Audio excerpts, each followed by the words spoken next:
தற்போது கிடைத்துள்ள அண்மை செய்தி பார்த்து வருகிறோம். தமிழக மீனவர்களை தாக்கிய அடையாளம் தெரியாத 3 கடற்கொள்ளையர்கள் மீது வழக்கு பதிவு செய்யப்பட்டிருக்கிறது. மீன், ஜிபிஎஸ் உள்ளிட்டவைகளை பறித்துச் சென்றதாகவும் வேதாரண்யம் கடற்கரை காவல் நிலையத்தில் வழக்கு பதிவு செய்யப்பட்டிருக்கிறது.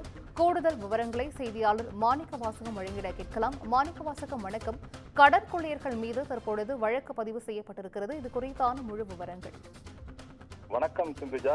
தமிழக மீனவர்களை தாக்கி மீன், ஜிபிஎஸ் கருவி, செல்போன்களை அபகரித்து சென்ற அடையாளம் தெரியாத கடற்கொள்ளையர்கள் 3 பேர் மீது வேதாரண்யம் கடற்கரை காவல் நிலையத்தில் வழக்கு பதிவு செய்யப்பட்டுள்ளது.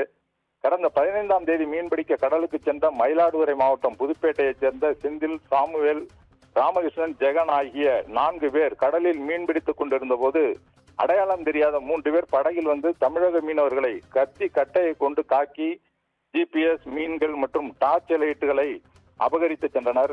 காயம்பட்ட மீனவர்கள் நேற்று கோடிக்கரை மற்றும் வேதாரண்யம் அரசு மருத்துவமனையில் சிகிச்சை பெற்று தற்போது நாகப்பட்டினம் மருத்துவக் கல்லூரி மருத்துவமனையில் சிகிச்சை பெற்று வருகின்றனர். இந்நிலையில் வேதாரண்யம் கடற்கரை காவல் நிலையத்தில் புதுப்பேட்டை மீனவர்களை தாக்கிய 3 அடையாளம் தெரியாத கடற்கொள்ளையர்கள் மீது வேதாரண்யம் காவல் நிலையத்தில் வழக்கு பதிவு செய்யப்பட்டுள்ளது.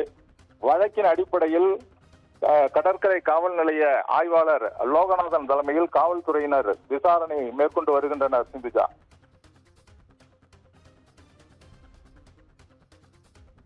விவரங்களை வழங்கியமைக்கு நன்றி மாணிக்கவாசகம்.